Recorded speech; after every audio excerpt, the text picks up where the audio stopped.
Welcome to Training Unleashed, the show that will help you design and deliver training that's off the chain and will make a difference. Now, here's your host, Evan Hackle.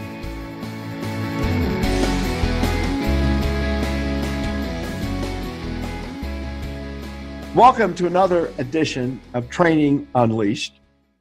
We are very fortunate to have a terrific guest with us today.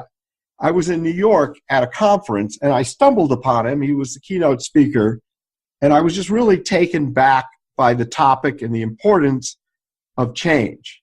His name is Campbell Macpherson, and I mispronounced it, so please pronounce it correctly. Campbell Macpherson. Thank you. And he is with the Change and Strategy International, and he has written a terrific book. What's the name of your book, by the way? It's called The Change Catalyst, Secrets to Successful and Sustainable Business Change. Change is an important topic, and change ties into training because change without training, is sort of like peanut butter without jelly. But why don't we start with, tell us a little bit about yourself and how you got into the world of change. Certainly. Well, I've been helping CEOs and leadership teams clarify their strategy and lead change and build cultures that embrace change for almost 30 years, really. I've tried different industries. I've worked in different roles in different industries right throughout my career, starting with learning how to fly planes in the Air Force back in Australia. But after that, I really got into change when I was running a multimedia company in Sydney, and we're hoping to change the way that organizations market themselves using what was CD-ROMs and floppy disks and then the internet at that point. But actually getting into organizational change was when I joined Anderson Consulting in the late 90s and headed up one of their change divisions in Sydney that was focused on the insurance market in financial services in Sydney. So you've written this book, The Change Catalyst, and I was about to explain your premise, but I think better I let you explain your premise. What's the premise of your book? The premise of the book is quite simple, really. It's that change is inevitable, but successful change isn't. And so in the book, I go through the 10 different reasons why 88% of change initiatives actually fail, which I found to be a fascinating statistic that came out of a piece of work that Bain did last year. They interviewed 250 different executives from different companies and came up with 88% of change initiatives actually fail to deliver the outcomes that they set out to achieve. And the premise of the book is that runs through why change fails, the top 10 reasons, then goes through the top 10 reasons or essential ingredients for sustainable change. And the key ingredients tend to be people, because only your people can deliver your strategy. So the premise of the book is that without your people aligned and engaged and embracing change to deliver your strategy, no change will happen. And the vast numbers of reasons why change fails is that leadership fails to be clear about what they're trying to achieve, about why they're trying to achieve, why they're actually trying to achieve what they're trying to achieve, and also fail to engage their people emotionally in delivering the change. Most leaders tend to engage their people on a very logical basis, and that is just not good enough, because emotion is 4 times more powerful than logic when it comes to the workplace. In fact, it's 4 times more powerful than logic in any way of life. We see that in politics all the time. Emotion trumps logic every single time. Yes, there's no doubt about that. Interesting use of word trumps. I didn't think that one would sneak past. Yeah, but I wrote a book called Engaging Leadership. Oh, right. And my whole premise of the book was that for change, not for people to be good leadership, and the book wasn't specifically about change, that you wanted to listen to all the stakeholders. You wanted to listen to your employees, the people that are, frontline. You want to listen to your customers. You want to listen to your vendors. You want to get their opinions. You want to communicate throughout the process so that when the change decision is made, that people feel like they're owners, which is what you're talking about. Completely. In fact, where change that fails is where they fail to communicate properly. And when I say properly, that means what you just said is they fail to listen. Because I've seen so many change initiatives where CEOs will stand up on the stage in a big town hall speech and give all the logical, wonderful reasons of what the future will look like and the wonderful, logical reasons for the change. And all of the employees are sitting there thinking, well, A, what's it got to do with me? And B, this is the first I've heard of it. So they're just not engaged at all because no one's listened to them.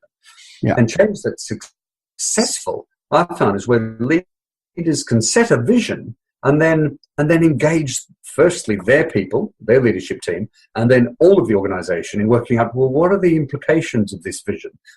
What could possibly go wrong is something that I ask in workshops, and engage everyone in working out how to deliver the change. But that requires leaders who are very strong and are very confident enough to actually have their vision tested by their employees in some way. So employees want to know that leaders have a vision for where they're going to take them, but they also want to be involved in working out how to get there. And I think when you've got that combination of actually leaders who listen to employees and then employees who are engaged with change, but also know how to embrace change and not afraid of change, then you get success. But as we said in the opening, that only happens about 12% of the time. It's quite remarkable. Training Unleashed is brought to you by Tortal Training, specializing in e-learning and interactive online training solutions for corporate, government, nonprofit, and franchise organizations. Tortal makes effective training easier. Just go to tortal.net to gain access to real-world tools that can make a difference. That's tortal.net, Tortal, tortal.net. I think it's human nature for people to first question and doubt and have defense. So when they hear something, they're not hearing it like, oh, this is interesting. Why will this be good? They're hearing this with, how is this bad? How will it affect my job? Why don't I like it? And that's what happens when you just hit them with it rather than the part of embracing them in the conversation, so that when the time comes, that they feel comfortable and they really are open-minded. That is so true. That is so true. And in fact, what I describe in one of the training courses that I run for leadership teams on leading change. I also do courses for employees on embracing change, because leaders can't lead if they don't have followers, and the followers have got to be able to be up for the change. They've got to be comfortable with change before they will then acquiesce to actually change. So I run through that there are different types of change, and I think I draw a little 2x2 matrix where you've got the size of the change from small to large, and you've got the amount of personal control that you have. So if you've got a small change that you're in control of, well, that's absolutely fine. That's really called personal development. Yeah. If you've got a small change that is being forced on you, then it's easy to adapt. It could be a change in a process, for a change in a form. It's like, yeah, okay, I'll adapt to that. But when you get big change that is forced upon you, that's when you really that's really change that rocks your world. That's really when you're set back on in your seat, and it could be a reorganization of your company, a loss of your job. It could be a million things, but it's big change that is actually forced on you. And you're right. The first phase is not excitement. But the first phase that everybody goes through when they have big change forced upon them is shock. They go through shock. They go through a state of denial. They get angry. They get scared. And they get depressed before they then move up the other side of the change curve and start to engage their head in understanding what has happened, and then finally their heart in accepting it. But you're very right. Change is a very emotional thing, and it's the first reaction is always shock. It's never excitement. So I'm going to ask you a question everyone asks me, and after you answer, I'm going to answer. Why is it that management is so resistant to opening up and getting feedback and input before making major decisions? That is a great question. That is a great question. I think I was talking to an executive about this very thing actually today over lunch, and he said that he thinks the reason is that most of the time IQ is more valued than EQ, particularly in financial services. I was talking to a financial services executive.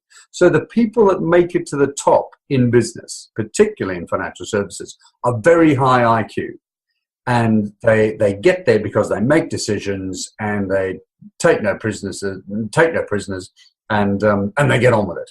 But they have a very, very low EQ skill.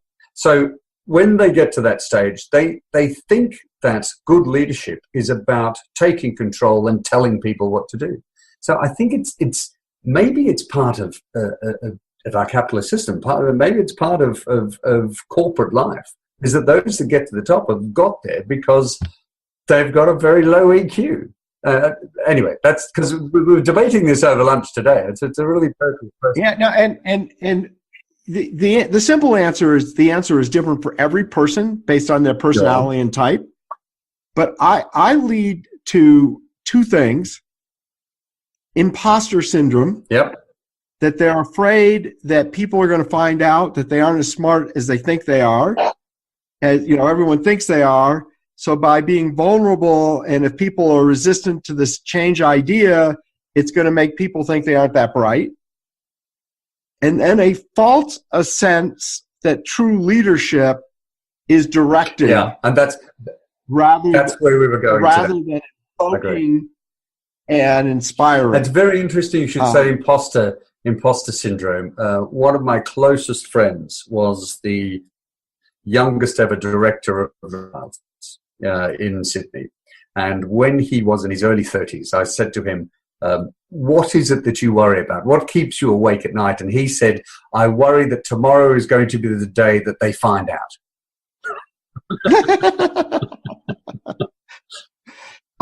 I was at, I don't know if you know Jeffrey Hazlett. Yes, I met him at the same conference, actually. Yes. Yeah. I was actually with him yesterday at a different conference. And it wasn't him, but one of his speakers said, I know all of you in here feel like you're imposters. I wonder how many were nodding. Probably a lot. But it is a good question. I don't. Well, my initial answer was it's high IQ. There's also a disconnect because, and I was talking about this with a client the other day. We were having a big session on change with all of their CEOs that flew in from around the world. And one of the things we realized is that the leaders, back to the matrix that I drew in midair, the leaders, when they instigate a big change, they're instigating in the organization. And the first thing you feel when you're instigating big change is excitement. You then will start to doubt and have few concerns. But the first is excitement.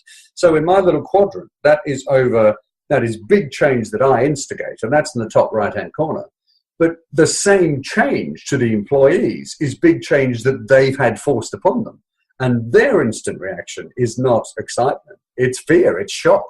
And then it quickly becomes denial. So it's funny, and displaying this to the graphically on the whiteboard to the CEOs to say, your change, you're excited, the same change, they're in shock. I think you could now start to see why that's the case.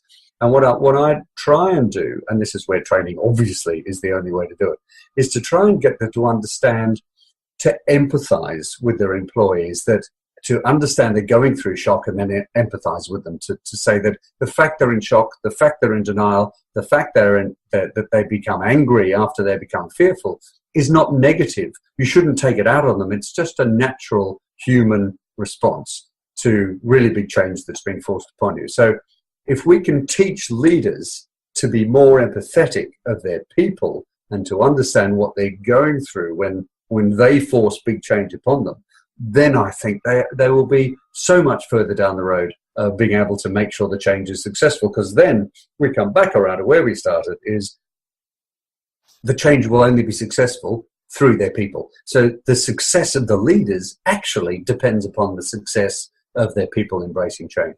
And you can only do that through workshops and mentoring for leaders, and workshops and mentoring for actual people to embrace change and find. Which leads me to this important question. Why in the world are we on a podcast about training? Now, I know why we're on a podcast about training, but what impact... Particularly with me waving my arms in the air. Yeah, well, but this isn't being recorded visually, so no one sees the arms. But change and training go hand in hand, Completely. right?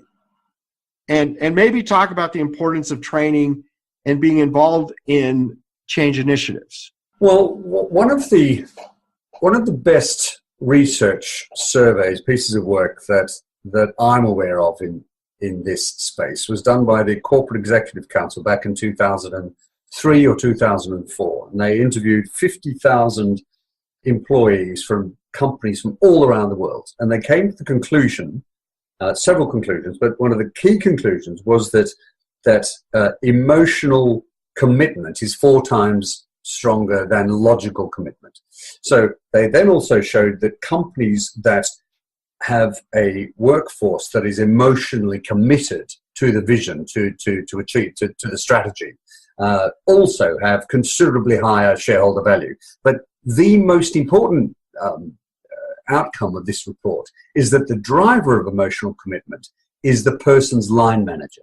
So it doesn't matter where you are in the organization, it's your line manager's ability to manage that is the most important driver of one, emotional commitment, which then follows on to shareholder value. So when I saw that, when I was HR director many, many years ago of a financial services firm, that was the evidence, that was the rationale that I needed, the logical rationale I needed to convince the rest of the board to invest in management development and leadership development, because it had a direct flow onto the bottom line, a direct flow onto delivering our strategy.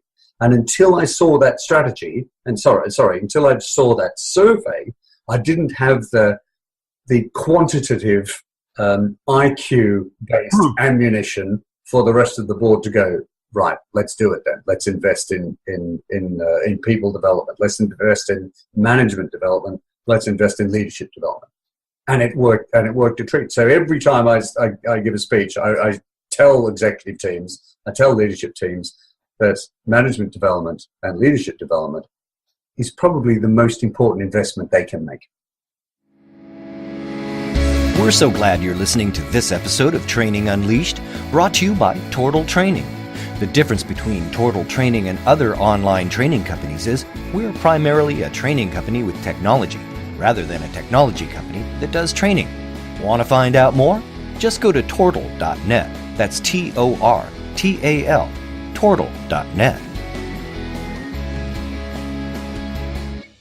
Development is a nice word of saying training. It is. Because we're on a training thing.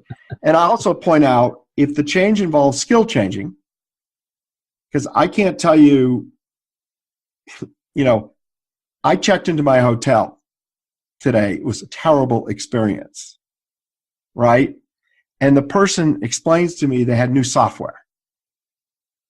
And so obviously there's change taking place, but that person wasn't trained on how to handle the change. Now that just seems to be so fundamental. That's yes, I agree. And in fact, Now I'm going to tell you another quick story, because it's kind of funny. A major company, and I'm not going to say who it is because that would be bad. One of the things our company does is help people redesign their internal communication, their internal intranets, because what they end up happening is becoming spaghetti. They just get built upon, and that you need to streamline, think, and simpler is better. So we're in there, we're working with like 12 different people and talking about priorities and all of that. And they said, well, where is going to be the key, the button to go back to the old system? And I said, what do you mean button go back to the old system? He says, well, on our current intranet site, there's a button for people that aren't used to this system to go to the old system to get the data the way they like. And I said, so let me get this. You want me to have a button to go back to the second system so those people could literally, even some of them, go back to the first system? Oh, my goodness. And now this is a true story. I go, what if we train them? Oh, my goodness. And, but, it's just bad. So I think everyone here notices that you're not from the States. But there could be people that are inspired to say that they want to talk to you because change is a big issue. You are the change catalyst, and they might want to engage you in a service. Sure. We're going to, in the bio of you, we're going to list your website and all of that. But, do you come to the United States? Do you do engagements, or where you focus your business? Yeah, very much so. I've got an old, long-standing client in Philadelphia. It's a fintech company in the insurance space that I've been helping for many years on various different projects, from internal change to acquiring companies around the world. So that's just one. I'm running a workshop in Florida actually in March through the M&A Advisor, through another through their next series of conferences that they run. So we're running a power of change. So the simple answer to the question is, if they like what they're listening to and they feel they could use your help, they can contact you with the information below. And coming to the United States is not something you're unwilling to do because you're here all the time. Would you like me to repeat that? Now, we're out of time. We end these always with the same question, which is, what one tip would you share with people? One piece of advice. My single tip for leaders, for traders, for executives of all types, just for everyone, is to be yourself. In the book, I talk about what a good leader looks like, and I go through all sorts of different details of what good leadership is like, what bad leadership is like, but I end with be yourself, because if you're yourself, you're genuine, and when you're genuine, then people will listen to you, and you have a damn good chance of being successful. That's great advice. Great advice. I want to end by thanking you, but also the fact that you highlighted 88% of all change initiatives, I might have had that off by a percent or two, fail, is crazy. And if that isn't something to inspire people in the world of training who can have a major impact on improving the effectiveness of change, and if that doesn't inspire leadership to seek to involve the entire organization to build that emotional connection, nothing will. And this has been really a great podcast. Thank you so much for being on. Well, thank you for the opportunity, and looking forward to doing it again someday. This has been Training Unleashed, but it doesn't stop here.